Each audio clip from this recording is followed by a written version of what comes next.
ఈ రోజే డౌన్లోడ్ చేయండి. మీ ఫేవరెట్ షోస్ చూడండి. సచ్చేది సావకుండా ఏ లెటరు రాసి దాంట్లో మన పేరు రాస్తే మనం ఇరుక్కుంటాం కదా. మనం కాదు, మీరు. నన్ను క్షమించండి. నేను ఇంట్లో ఉండి మీ అందర్నీ బాధ పెట్టలేను, బయటికెళ్ళి బ్రతకలేను. అందుకే నేనెవరికి భారం అవ్వకూడదని చనిపోతున్నా.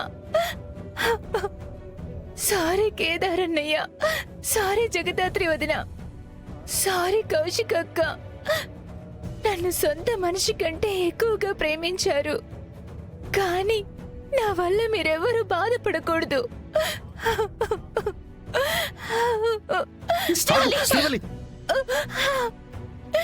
వదినా,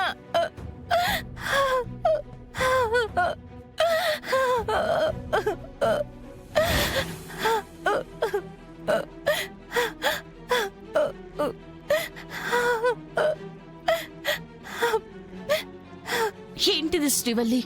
అసలు నీకేమైనా పిచ్చి పట్టిందా? ఎందుకు ఇలాంటి పని చేద్దాం అనుకున్నావు శ్రీవల్లి?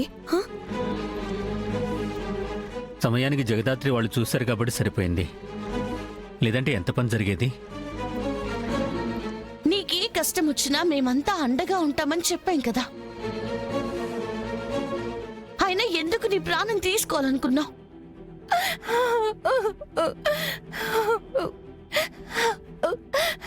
నన్ను క్షమించండి వదినా.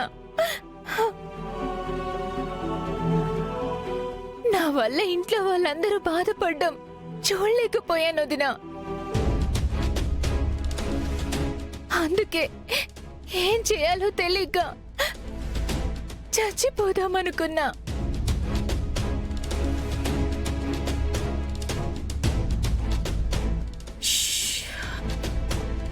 చనిపోతే నీ మీద పడ్డ నింద తొలగిపోతుందమ్మా.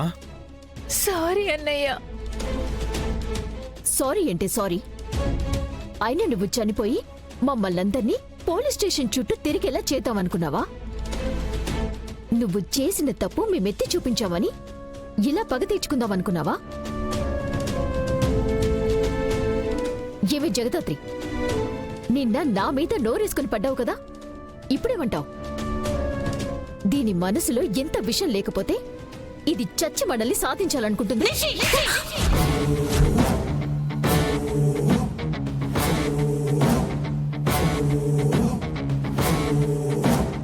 ఎంత ధైర్యం ఉంటే నన్నే కొడతావే? నిన్ను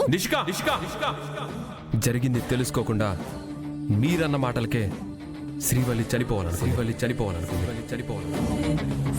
ఇప్పుడు కూడా మళ్ళీ అదే పని చేస్తున్నారు. అయినా శ్రీవల్లి తప్పు చేసిందని ప్రూవ్ అయ్యే వరకు నీ అనుమానమే నిజమని నమ్మడం ఆపేయండి.